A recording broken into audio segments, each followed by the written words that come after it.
안녕하세요. 김영준입니다. 저희가 오경을 마치고 이제 여호수아서로 시작되는 이스라엘 역사에 대해서 함께 공부해 보도록 하겠습니다.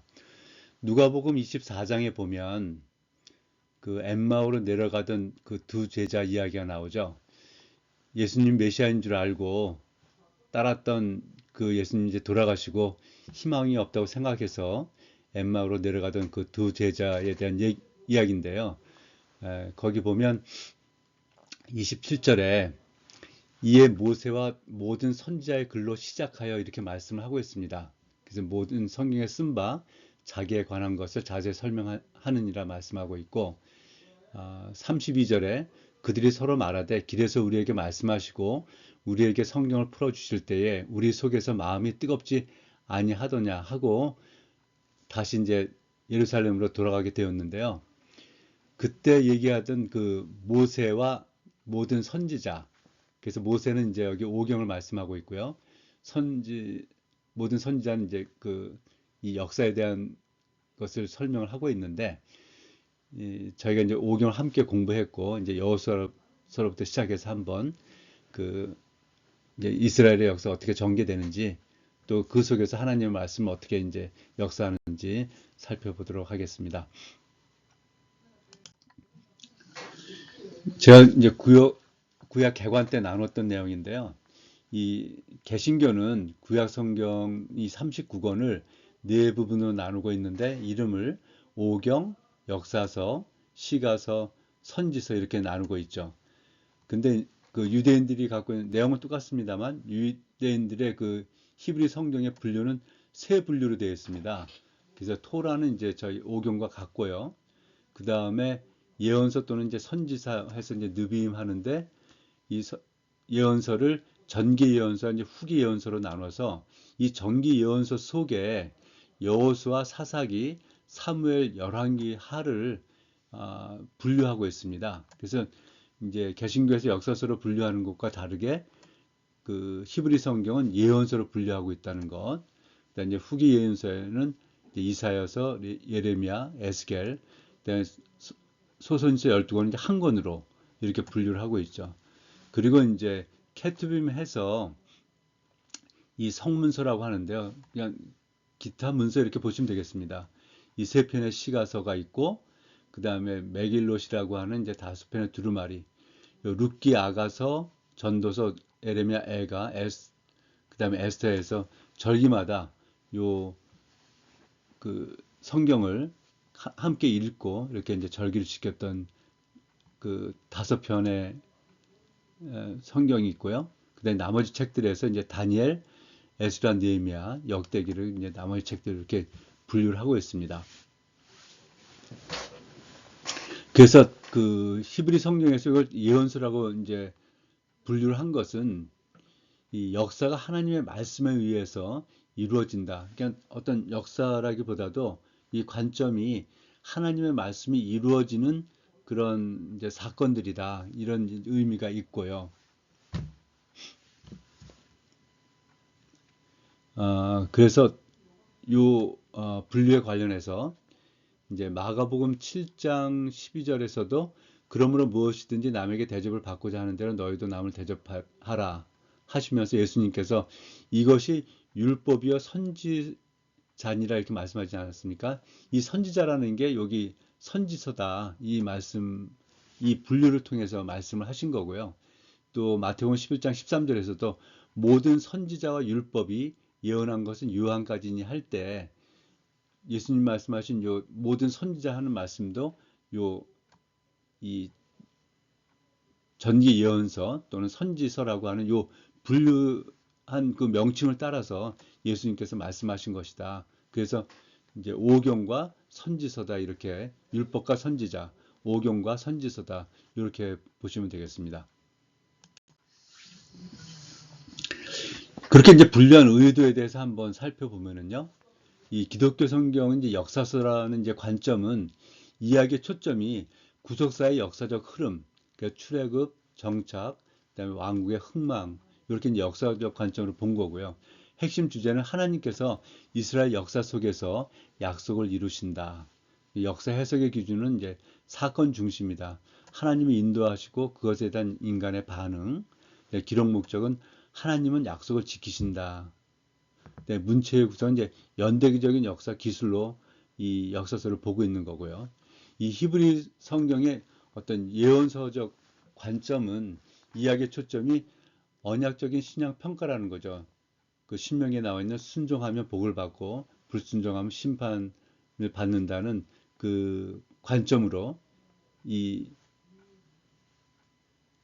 여호수아부터 열왕기까지 이제 어떻게 보면 해석을 하고 있는 것이고요.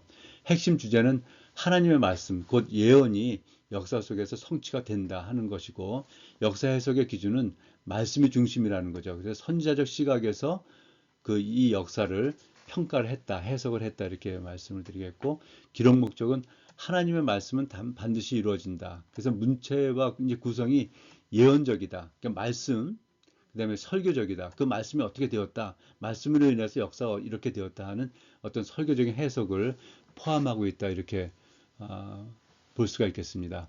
그래서 히브리 성경은 이 신명기적 관점으로 역사를 기록했다. 그래서 어느 시기에 왕이 통치를 잘해서 나라가 부강했는지 또는 쇠락했는가 이런 것에 관심이 없고 그런 관점이 아니고 왕의 통치와 백성들의 삶이 하나님의 말씀에 순종했는가 여부로 선과 악을 판단을 하고 있습니다. 그래서 예를 들어서 이제 10세기, 9세기, 8세기 이렇게 아주 나라가 부강했던 때가 있었는데요. 이제 10세기에는 이제 다윗과 솔로몬, 9세기에는 이제 오므리와 아합, 그다음에 8세기에는 이제 여로보암 2세와 우시아 왕 때, 이때 나라가 굉장히 부강했었습니다. 그리고 영토도 확장이 되고 했었는데 이, 이 성경에 보면 오직 다윗 왕만 이 여섯 왕 중에서 다윗 왕만 선한 왕으로 평가를 하고 있습니다.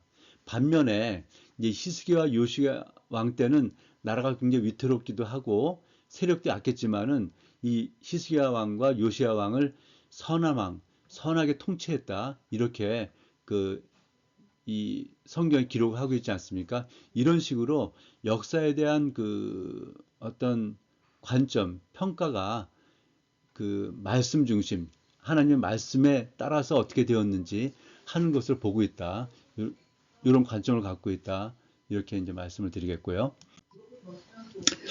그래서 이 구약의 언약사적 흐름을 좀 간단히 한번 보면 이 출애굽기와 신명기는 이제 언약을 수립하고 율법을 이제 제정하고 그 언약을 수립하고 그다음에 여호수아서에서는 그 언약을 이제 성취, 이 아브라함 때 약속하셨던 그 언약이 성취돼서 이제 약속 땅을 이제 차지하게 되는 그 부분이고요. 사사기는 이제 언약의 위기. 그래서 그 배교와 반복되는 심판이 이제 나오고 있고요. 사무엘서에서는 이제 언약을 재확인하는 이제 왕정이 세워지고 다윗을 통해서 언약을 이제 다시 이제 세우는 그런 기록들을 갖고 있고요.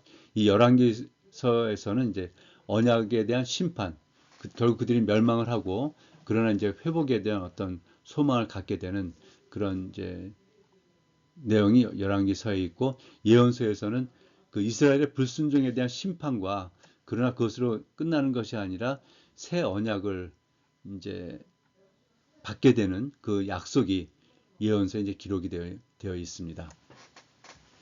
그 여호수아서 그 21장 45절에 보면 여호와께서 이스라엘에게 말씀하신 모든 좋은 말씀이 하나도 남지 아니하고 다 응하였더라 이렇게 말씀을 하고 있습니다. 그리고 여기 사사기에 보면 그 이스라엘 자손이 여호와의 목전에 악을 행하였더라가 이제 반복되지 않습니까?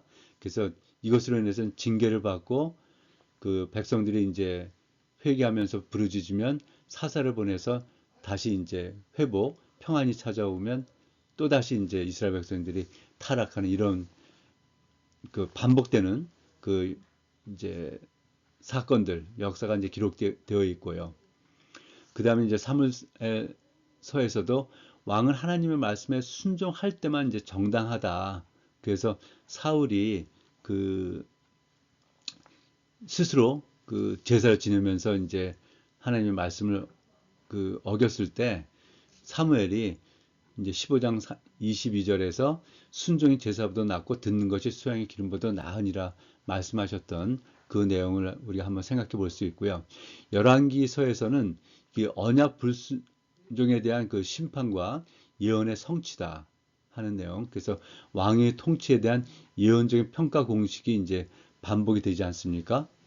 그가 여호와 보시기에 정직히 행하였느냐, 악을 행하였느냐, 이것으로 인해서 그 왕이 선한 왕이냐, 악한 왕이냐를 이제 평가하는 그런 내용들을 저희들이 이제 함께 볼 수가 있겠습니다. 그래서 이제 구약의 언약서적 흐름과 신명기적 역사관 좀 비슷하면서 조금 다른 내용들을 좀 살펴보면은요, 이 핵심 주제는 하나님의 언약과 그에 대한 인간의 반응. 신명기에서는 신명기적 역사관에서는 신명기에 나오는 이제 복과 저주의 언약. 그래서 내가 순종하면 복을 받고 불순종하면 이제 저주를 받는다. 이 관점으로 역사를 해석한 것이고요.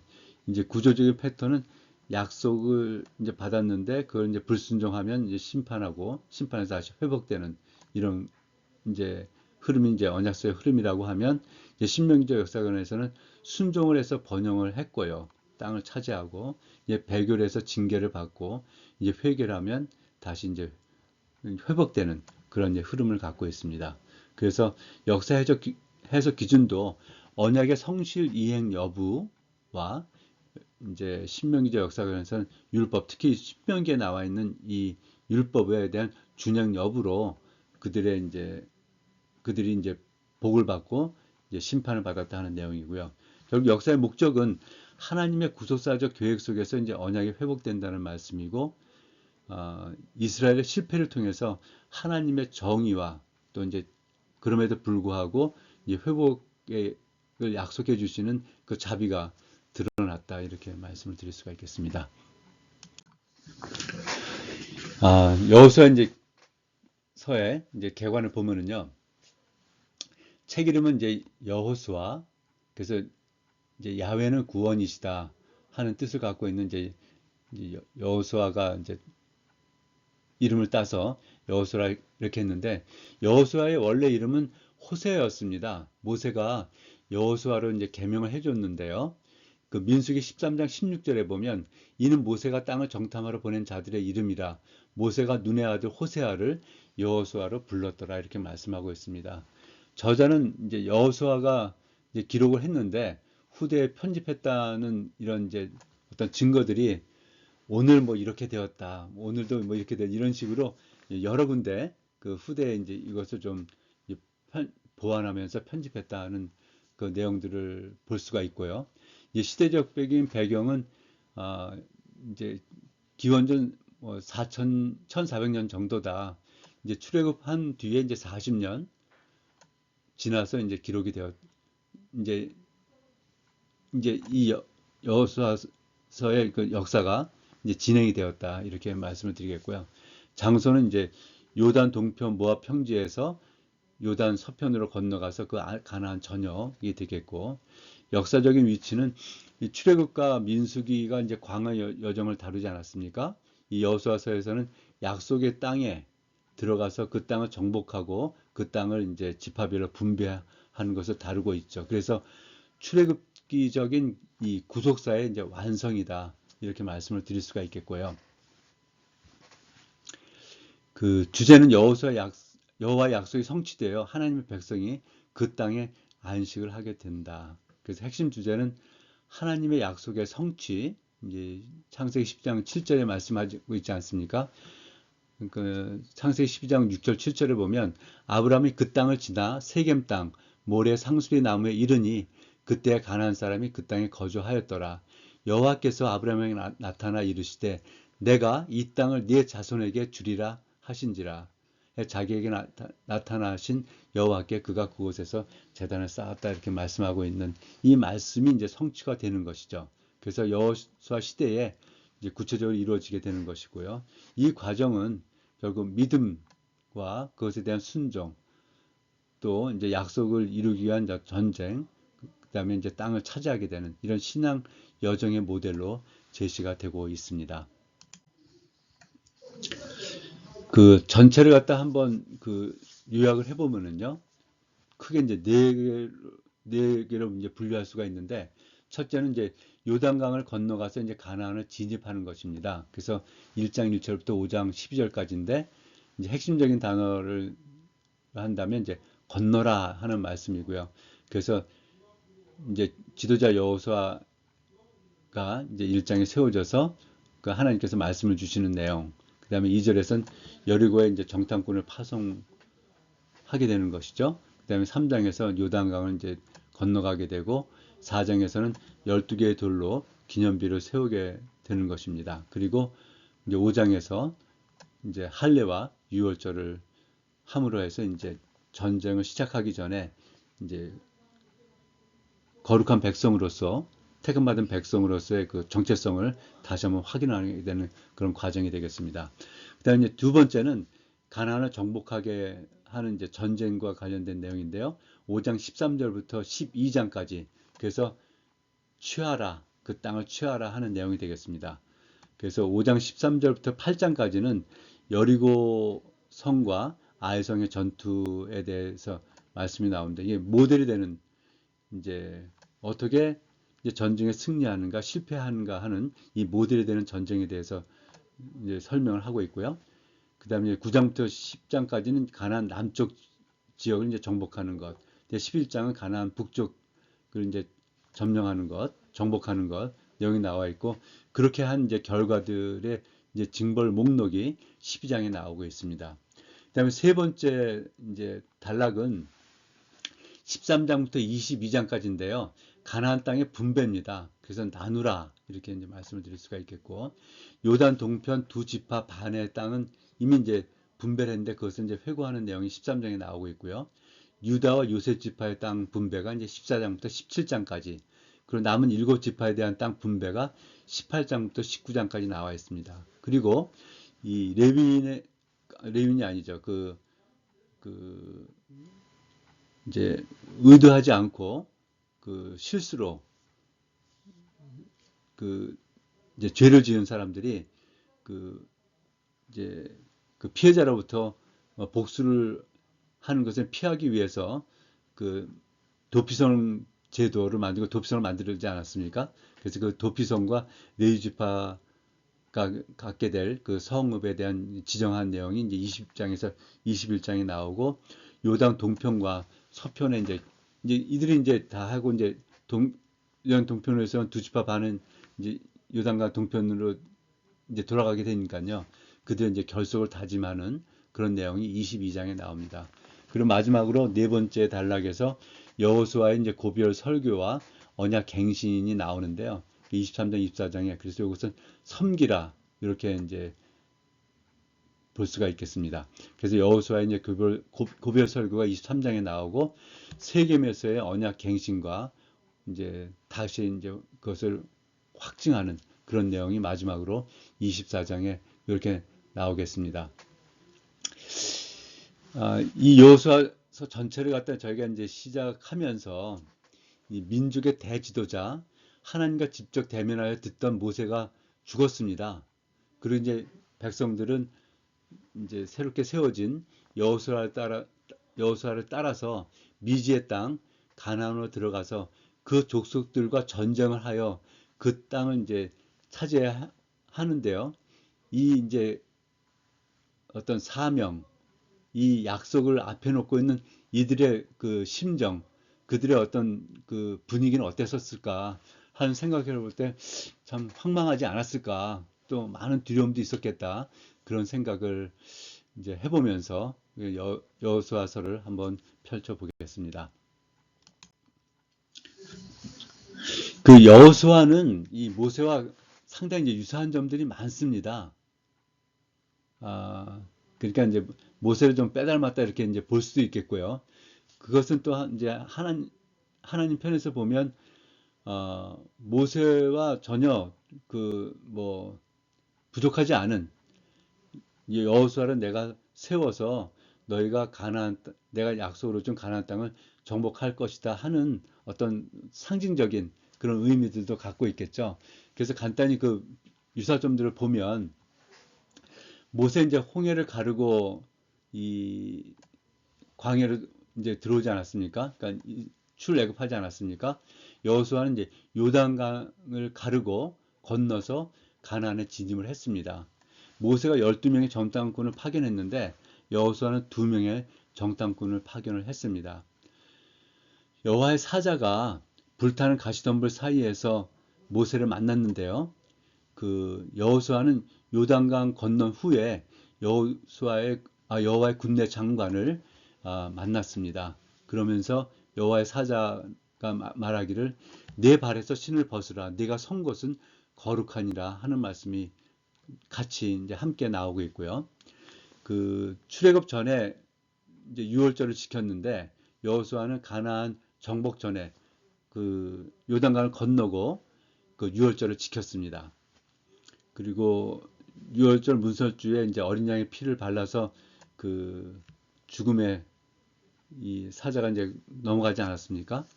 그런 것처럼 요 라합은 창문에 붉은 줄을 메어서 여리고 성이 이제 멸망해서 모든 사람이 죽을 때에 이 라합 가족들은 살게 되는 그런 일이 있었고요. 그다음에 광야에서 이제 백성이 불순종했을 때 모세가 중보해서 그 심판을 갖다 이제 그치게 하는 일들이 몇 번 있었죠. 그 여호수아도 아이성 전투에서 패배한 뒤에 중보기도를 통해서 다시 이제 전쟁 그 앞으로 있을 전쟁에서 승리하게 되는 그런 일이 있었고요. 모세가 이제 모압에서 다시 그 언약을 체결한 것처럼 여호수아는 세겜에서 그 언약을 체결해서 이 백성들이 이제 그 언약을 따라서 나아갈 수 있게 하는 어떤 그 발판을 만드는 그런 언약 체결 사건이 있었습니다. 이처럼 모세와 여호수아가 아주 그 공통점들을 많이 가짐으로 인해서 하나님의 그 언약, 하나님의 예언, 그 말씀은 계속적으로 이스라엘 역사 속에서 진행된다. 이렇게 하는 것을 좀 상징적으로 보여준다. 말씀을 드릴 수 있겠습니다. 자, 여호수아 1장 1절부터 이제 5장 12절까지 말씀을 보겠는데요. 이 약속의 성취를 향한 언약적인 준비다 이렇게 말씀을 드리겠습니다. 그래서 그 1장 1절부터 9절까지 보면 지도자의 위임과 율법 중심에 이제 순종을 하라는 그런 명령이 나오는데요. 내 종 모세가 죽었으니 말씀을 하고 있습니다. 말씀드린 대로 이것은 이제 시대 전환입니다. 뭔가 이제 새로운 시대가 열린다, 새로운 시대가 이제 전개가 된다 하는 뜻이 되겠고요. 그렇지만 하나님의 사역은 일관되게 그렇게 이제 시대가 전환되더라도 일관되게 이제 지속된다 그런 말씀이 되겠습니다. 그리고 이제 강하고 담대하라 이 말씀은 이제 여호수아에게 주는데요. 이것은 지도자의 자질보다는 이제 하나님의 임재가 그 이 약속 또 언약을 갖다가 실행할 수 있는 어떤 근거가 된다 하는 말씀입니다. 그러니까 그 어떤 개인의 어떤 자질에 의존할 것이 아니다. 그러니 너는 이제 강하고 담대하라 이렇게 말씀하고 있는데 이 1장 1절부터 9절 사이에 강하고 담대하라는 말씀이 3번 나옵니다. 그래서 여호수아 이스라엘 백성들은 이 지도자 모세가 죽음으로 인해서 이제 정말 멘붕 상태가 온 거죠. 그리고 아직 그 여호수아의 리더십이 검증되지 않은 상태입니다. 이런 미지의 세계를 정복하기 위해서 전쟁을 해야 할 이제 상황에 처한 이스라엘 백성들, 특히 이제 여호수아에게 강하고 담대하라 이렇게 3번 말씀하심으로 인해서 이 하나님께서 친히 인도하신다는 것을 말씀을 하신 것이고요. 이 율법책을 내 입에서 떠나지 말게 하라는 이제 8절 말씀은 신명기 17장 이제 왕의 율법 준수에 대한 규칙이 나오지 않습니까? 그러니까 말을 많이 두지 말고 아내를 그 많이 두지 말고 은금을 많이 두지 말고 그 이 율법 책을 갖다 필사해라. 그리고 항상 내 곁에 두고 이 말씀을 그 묵상해라 하는 이 왕에 대한 율법 준수 그 이제 규칙 규례가 나오는데 그 말씀에 근거해서 이제 전쟁을 앞둔 여호수아 지도자에게 이 율법책을 내 입에서 떠나지 말게 하라 이렇게 말씀을 하고 있습니다. 바로 신명기적 역사관의 출발점이다 말씀을 드리겠고요. 그 여호수아가 이제 이 말씀을 듣고 사흘 안에 너희가 이 요단을 건너 이렇게 이제 이스라엘 백성들에게 이제 뭐 천명하는 거죠. 이렇게 선언하는 거죠. 이 여호수아의 이제 단호한 결의를 이제 볼 수가 있는데요. 모세는 그 여호와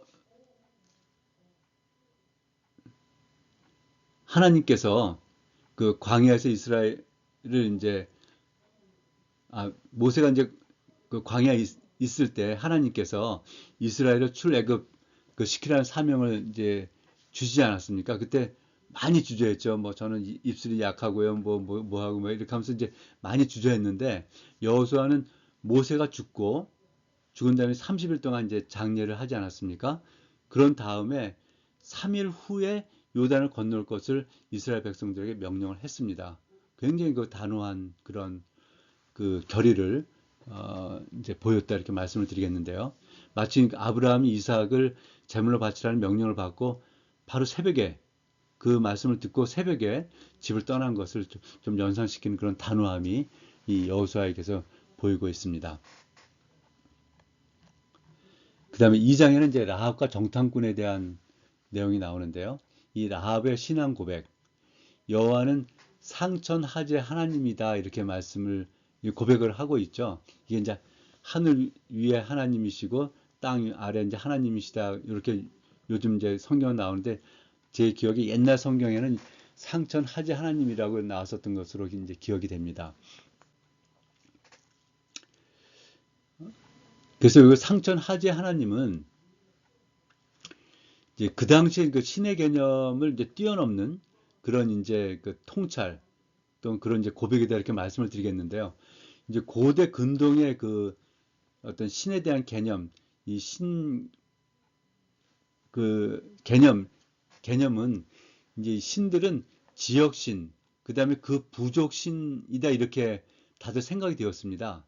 그런데 여기 상천하지 하나님이라는 것, 이 고백은 온 천하를 다스리는 신이라는 고백이라는 거죠. 그 어떤 그 신들도 이런 그 뭐랄까 개념에 이런 어떤 관점의 그 신들로 그 이제 인식되는 그런 신들이 없었습니다. 그러니까 이 라합의 신앙 고백은 엄청난 이제 신앙 고백이 되는 거죠. 그 이 여호와는 이스라엘의 신이다 이런 거요. 광야의 신이다 이런 개념이 아니라 천하를 통치하는 천하를 관할하는 그 하나님이다 하는 그런 신앙 고백이 되는 것입니다. 그래서 라합은 이방 여인이지만 믿음으로 언약 공동체에 이제 편입을 하게 되었죠. 그래서 언약은 이제 혈통이 아니라 믿음의 반응으로 이제 참여를 하게 된다. 이스라엘이 자기네가 이제 하나님께서 택한 백성이다 하는 그 정체성, 그 배타성 이런 것들을 많이 강조하고 있는 그 역사 속에서도 이 라합이 그 언약의 그 성취에 들어가면서 언약 백성에 이제 참여하게 되는 이것을 통해서 이 혈통이 중요한 게 아니다. 이 믿음이 중요하다. 이 말씀을 이제 어떤 대변하고 있다. 이렇게 말씀을 드리겠는데요. 마태복음 이제 1장 5절 6절에 살몬은 라합에게서 보아스를 낳고 보아스는 룻에게서 오벳을 낳고 오벳은 이새를 낳고 이새는 다윗 왕을 낳으니라 해서 이 라합이 예수님의 이제 계보에 족보에 들어있다는 설명을 하고 있고요.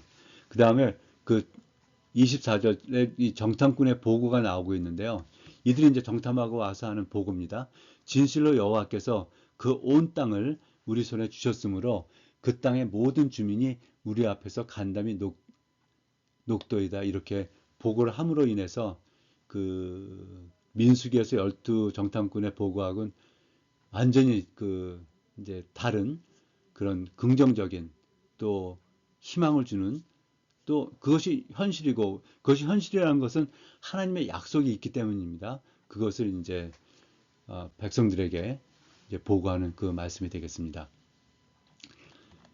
그래서 그 요거를 한번 민수기 12장에 나왔었던 그 정탐꾼의 보고하고 한번 대비를 해보면은요, 이 파송 그 목적은 이 민수기에서는 진짜 모르니까 땅이 어떤가, 그곳에 사는 사람들은 어떤가 그런 것을 이제 보려고 했다면 이 여호수아서에서의 이제 두 명의 정탐꾼은 이 하나님의 약속을 과연 실현할 수 있는지 하는 것을 이제 확인하는 것이다 이렇게 말씀을 드리겠고요. 이제 정탐꾼들의 태도는 민수기에서는 이제 불평, 그 다음에 이제 이 약속을 믿지 않은 거죠. 어떤 그랬다고 한다면 이 여호수아서 2장에 나와 있는 이 두 명의 정탐꾼은 이 신앙적인 확신을 가지고 긍정적인 보고를 했다 이렇게 말씀드리겠고요. 그래서 결과적으로는 이 민수기 12장의 12명의 정탐꾼의 보고로 말미암아 그들은 40년 동안 방황하면서 그 1세대가 다 죽게 되는 그런 일들이 발생을 했고요. 그 다음에 여호수아 2장의 두 명의 정탐꾼의 보고를 통해서 가나안의 입성을 이제 확정을 하는, 그래서 이 민수기의 불순종이 이제 여호수아서에서는 순종으로 이제 바뀌어서 가나안 땅을 이제 차지하게 되는, 그렇게 이제 두 정탐군의 이제 서로 비교되는 그런 모습을 볼 수가 있겠습니다. 그래서 이 두 정탐꾼에 대해서 살펴보면은요, 이 민수기 12에 나오는 12명의 정탐꾼에서 아주 각 지파별로 한 명씩 대표자들을 해서 자세히 설명하고 있지 않습니까? 그런데 여호수아서 2장에 나와 있는 이 두 명은 이름이 나오질 않고 있습니다. 과연 이들이 누구인가? 이 성경을 통해서 알지 못하는데요. 그래서 이제 탈무드에 있는 이제 전승에서 보면 이들을, 한 사람은 유다 지파 나손의 아들 그 살몬과 그다음에 제사장 아론의 손자 비느하스로 설명을 하고 있습니다. 이 민족의 이제 대표로 이 두 사람들이 이제 뽑혔는데 이, 이 대표성은 그들의 신앙이 정말 출중했고, 또 아울러 이제 개인의 능력, 그들의 어떤 용기와 지혜와 민첩함, 이런 것들이 어떤 출중한 인물로 살몬과 비느하스가 이제 선택이 돼서 그 정탐꾼으로 보내졌다 이렇게 설명을 하고 있는데요. 룻기 그 4장 20절에서 22절에 보면 암미나답은 나손을 낳고 나손은 살몬을 낳고 살몬은 보아스를 낳고 보아스는 오벳을 낳고 오벳은 이새를 낳고 이새는 다윗을 낳았더라 해서 이 살몬이 보아스를 낳지 않았습니까? 이 살몬의 부인이 라합이다 이렇게 저희들이 이제 알고 있는 것이지요. 그다음에 라합은 이 미천한 자리에서 하나님의 일에 쓰임을 받은 여인이다. 그래서 라합의 이제 또 다른 고백, 여호와께서 이 땅을 너희에게 주신 줄을 내가 아노라 하고 2장 9절에서 그 이제 또 다른 이제 신앙 고백을 하고 있는데요. 라합은 여리고의 이제 백성들보다 먼저 하나님의 주권적인 행위를 그 인식을 하고 그것을 이제 고백을 한 것입니다. 그래서 비록 여리고는 이제 아주 성이 견고했지만 라합은 인간의 힘이 아니라 여호와의 능력이 승리할 것을 간파한 신앙적 통찰력을 갖고 있었던 여인이다. 이 신앙적 통찰력은 이제 기생 라합 이렇게 나오지 않습니까? 그러니까 그 이제 주막을 많은 나라 사람들이 드나들고 여리고 사람들도 드나들고 하면서 그들이 했었던 얘기들을 이 여인이 듣고, 정말 그 지혜로운 여인이죠. 그것을 종합해 본 그 통찰이 여기 그 가나안 땅을 너에게 주신 줄 내가 안다 하는 그 고백이 나오게 한 그 통찰력을 갖고 있었다 하는 것이죠. 그리고 목숨을 걸고 정탐꾼을 이제 숨겨주지 않았습니까? 그 용기입니다. 그래서 두려움과 또 애국심, 여리고 여인이지 않습니까? 그 애국심을 넘어서 믿음에서 비롯된 결단이다. 비록 그 여리고 성이 그 망하게 되겠지만, 그러나 그것을 주관하시는 하나님에 대한 그 믿음에서 나오는 용기다 이렇게 말씀을 드리겠고요. 그 다음에 분명한 신앙 고백 말씀드린 대로 이 상천하제 하나님이다. 그래서 이방 여인이 하나님이 되는 백성이 되는 어떤 전환점을 이루는 그 신앙, 그 신앙 고백을 한 것이죠. 그 미천한 신분을 넘어선 믿음의 여인이었다. 그래서 가장 연약한 자를 통해서 구원의 역사를 하나님께서 이끌어 가시는 모습을 볼 수가 있습니다. 그래서 히브리서 11장 믿음의 전당이라고 하죠. 거기서 이제 라합의 믿음이 그 집안을 구했다 이렇게 말씀하고 있고요.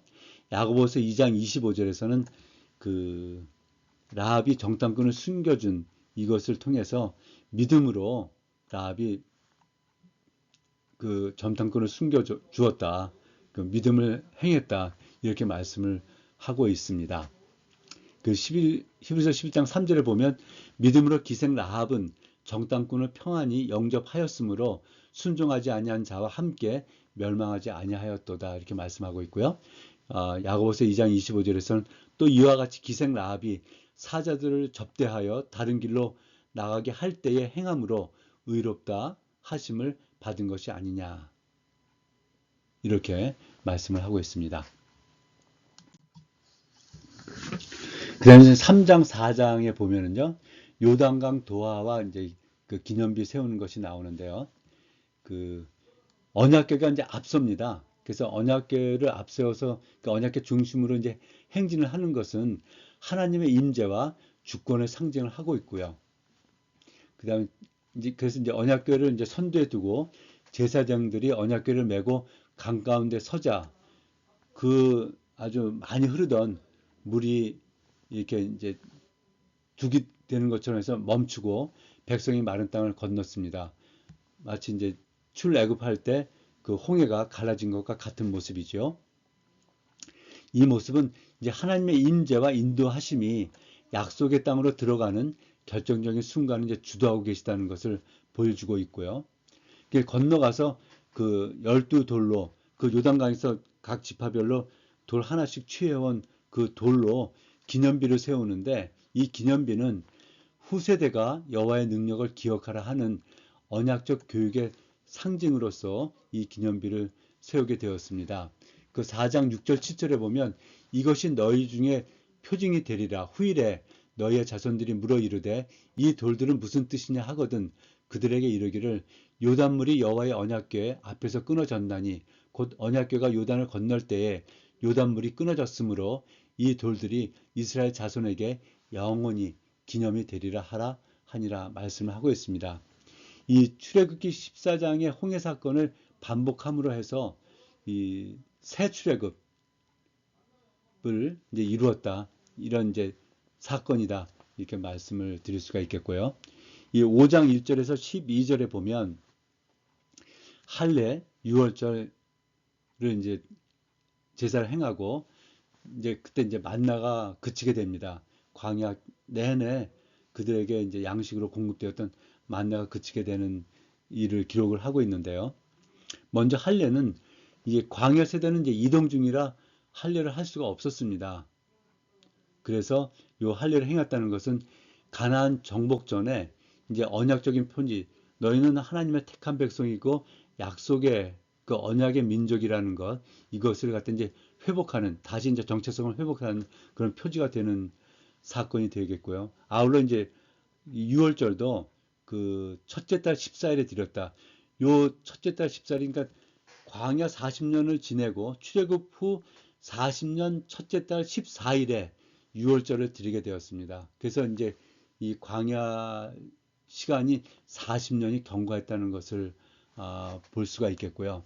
그래서 출애굽의 하나님은 이제 다시 기억하게 하는 그런 이제 제사고, 그래서 이 할례와 유월절은 언약 백성으로서의 회복과 약속의 땅에서 이제 구원이 이제 성취될 것이라는 것을 상징하는, 그래서 이스라엘 백성들의 그 정체성을 다시 한번 확인하는 그런 그 과정, 그런 표지가 되겠습니다.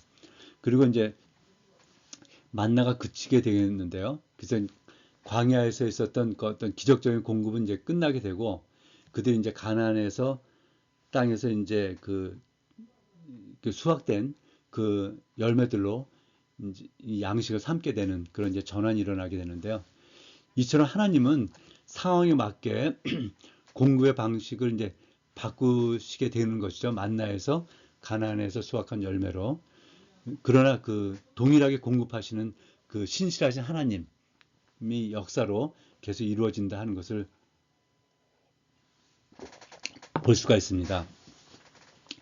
요 그 기념비를 세우고 그리고 이제 할례와 유월절을 행하는 요것이 이제 길갈에서 이루어지게 되는데요.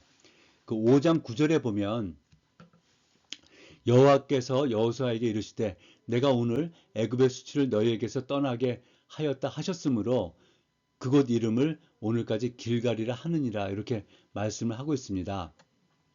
그래서 요단강 이제 건너간 바로 직후에 이스라엘 백성은 요단 서편 그 첫 진영을 길갈에 세우게 됩니다.